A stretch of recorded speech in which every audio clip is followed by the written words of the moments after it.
लतीफ़ों भरी दुनिया में आपको खुश आमदीद कहता हूँ। अच्छा, उस्ताद और शागिर्द के लतीफ़े तो आपने बचपन से ही सुने हुए हैं। यकीनन ये वाले लतीफ़े जो मैं आपको सुना रहा हूँ ये भी बहुत से लोगों ने सुने होंगे, कुछ लोगों के लिए नए होंगे। लेकिन एक बात है कि चाहे आपने सुने हैं या नहीं सुने, ठीक है, मकसद सिर्फ़ आपके चेहरे पे मुस्कान लाना है, जिसमें अल्हम्दुलिल्लाह मैं कामयाब भी हूँ। लोगों ने फ़ोन करके भी वैसे भी मुझे अप्रिशिएट किया है, थैंक यू वेरी मच उन सब का। तो आज का पहला लतीफ़ा है, उस्ताद जो है वो अपनी क्लास में थे, बड़े मैथमेटिक्स के वो माहिर टीचर थे और उनका बड़ा नाम था। तो वो उस्ताद जो हैं वो आज समझा रहे थे मैथमेटिक्स के प्लस और माइनस के क्वेश्चंस। जब उस्ताद ने अपने शागिर्दों को अपना लेक्चर दे लिया तो उन्होंने एक बच्चे से पूछा कि बेटा बताओ, सोच कर बताना कि अगर तुम्हारे अब्बू जान को मैं 500 रुपये दूँ और लेकिन उन्होंने सिर्फ 200 रुपये उनकी ज़रूरत थी, तो वो मुझे कितने पैसे लौटाएंगे और उनके पास कितने पैसे रहेंगे। यानी 500 में से 200 निकाल दें तो फिर क्या बचता है, सीधा सा सवाल था। तो शागिर्द ने बड़ी मासूमियत से जवाब दिया, 1 रुपया भी नहीं मिलेगा।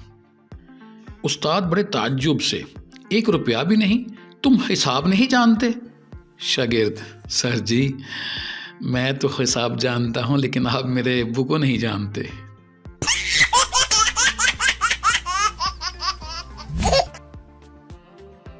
एक बड़ी मॉडर्न सी टीचर चौथी मरतबा ड्राइविंग लाइसेंस का इंटरव्यू देने गई। लाइसेंस ऑफिसर ने पूछा, मैडम साहिबा गाड़ी चलाते वक्त अचानक आपके सामने आपका शौहर और दूसरी तरफ आपका भाई हो तो मैडम आप पहले किसको मारेंगी? मैडम ने फ़ौरन जवाब दिया, शौहर को, शौहर को, शौहर को। लाइसेंस ऑफिसर ने जवाब दिया, ए मैडम साहिबा आपको मैं कितनी दफ़ा बता चुका हूँ कि आप सिर्फ ब्रेक्स मारेंगी।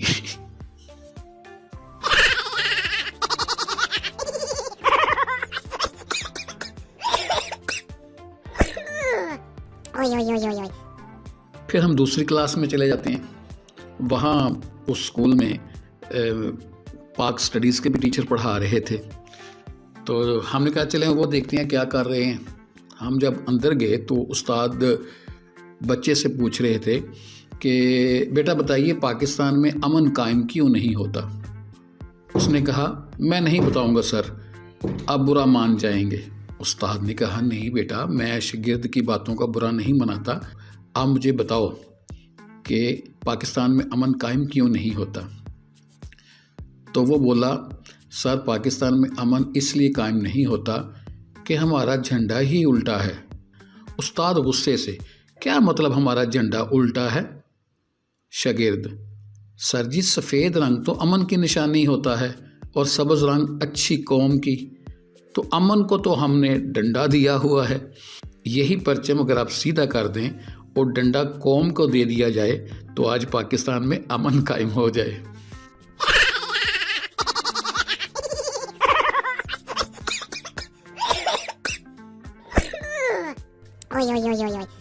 मेरे मुहतरम दुखी अजीज़ों और बहनों, मैं उम्मीद करता हूँ कि टेंशन के इस दौर में ये हल्की फुल्की वीडियो आपकी टेंशन में नुमायाँ कमी लाने की एक सीढ़ी साबित होगी। मज़ीद अपनी टेंशन्स को कम करने के लिए अगर आप ऐसी हल्की फुल्की वीडियोस देखना पसंद करते हैं तो इस चैनल को सब्सक्राइब करें और बेल आइकन को भी दबा दें ताकि हमारी हर नई आने वाली वीडियो सबसे पहले आपकी टेंशन में कमी लाए। अल्लाह निगहबान।